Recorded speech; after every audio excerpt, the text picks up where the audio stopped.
сакај ги осаменоста и молчењето. Барај погодно време кога ќе се занимаваш со самиот себе и размислувај често за Божјата добрина. Отфрли го она што ја храни само љубопитноста. Подобро читај работи што го допираат срцето, отколку оние што го забавуваат духот. Избегнувај ги непотребните разговори и некорисните излегувања. Затвори ги ушите за суетната светска врева и, ако се чуваш од љубопитните новости и врева, ќе најдеш доволно време за свето размислување.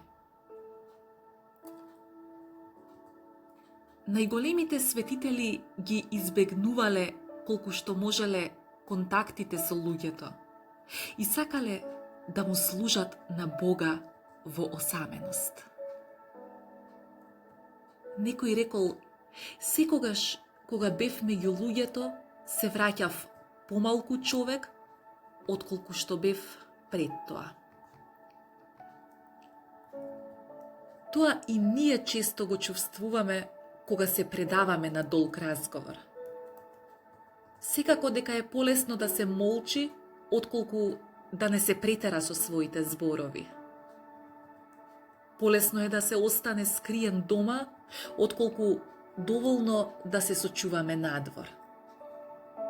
Значи, оној што тежне е да се подигне до внатрешноста и духовноста, мора со Исуса да се оддалечи од мноштвото.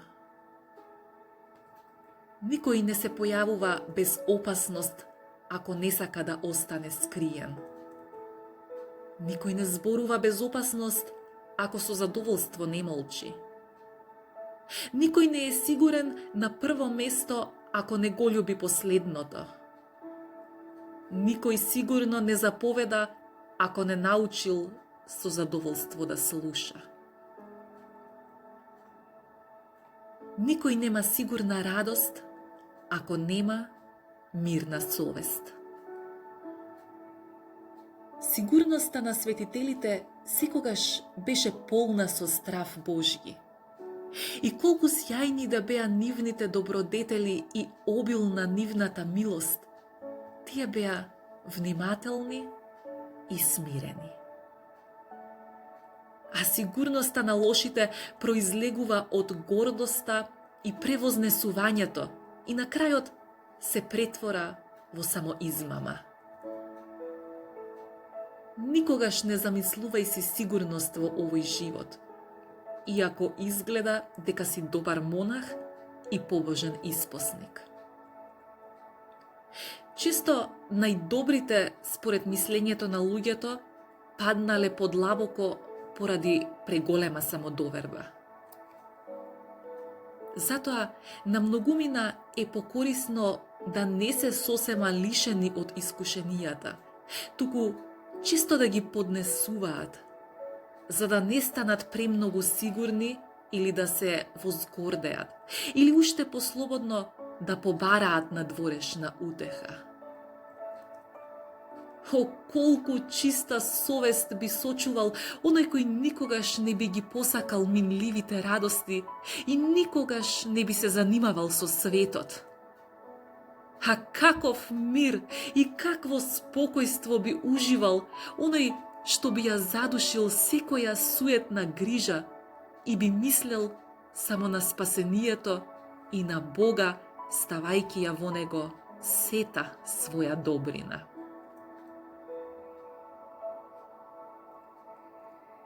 Никој не е достоен на небеската утеха ако не поминал подолго време во светата смиреност. Ако сакаш да си со смирено срце, влези во својата келија и истераја од неа секоја светска врева, како што е напишано: скрушете се на својата постела.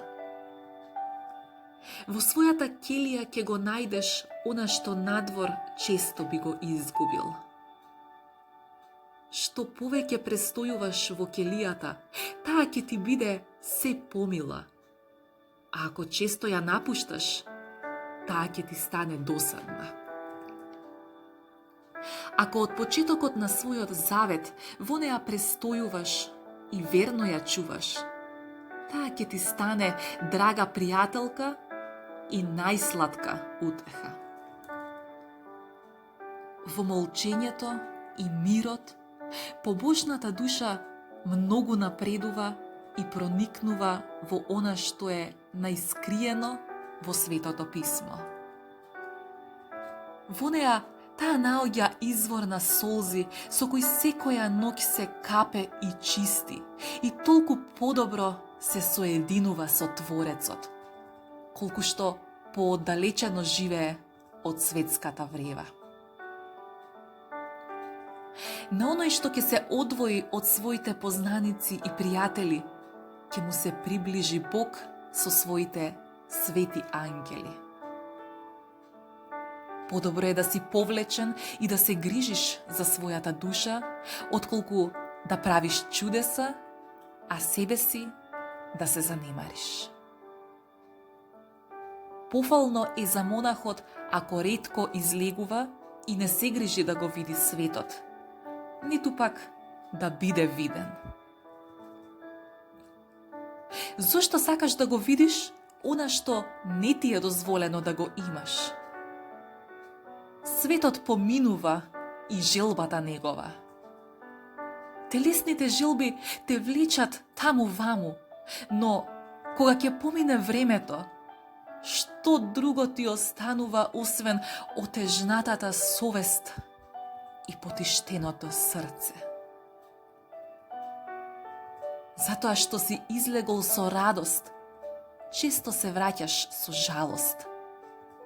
По веселата вечера, жалосно утро осамнува. Така секоја телесна радост умилно ни приоѓа, но на крајот гризе и убива. Што би можел на друго место да видиш, што не го гледаш и тука кај што си? Ете го небото, и земјата, и елементите, а од нив се е создадено. Па каде и да одиш, дали ќе видиш нешто што е трајно под сонцето? Може би мислиш дека ќе се наситиш со гледањето, но тоа нема никогаш да се случи. И кога би видел се одеднаш, што би било тоа освен суетно привидение? Крени ги своите очи горе кон Бога и моли се за своите гревови и својата немарност. Остави им ги суетните работи на суетните, а ти внимавај само на она што Бог ти го заповеда. Заклучи ја својата соба зад себе и повикај го кај себе Исуса, својот љубимец. Остани со него во својата келија, зашто никаде нема да најдеш толку мир. Да не излегуваше и ништо да не чуеше од светската врева, ќе останеше во прекрасен мир. Но штом те весели да слушнеш нешто ново, мораш поради тоа да го поднесуваш немирот на срцето.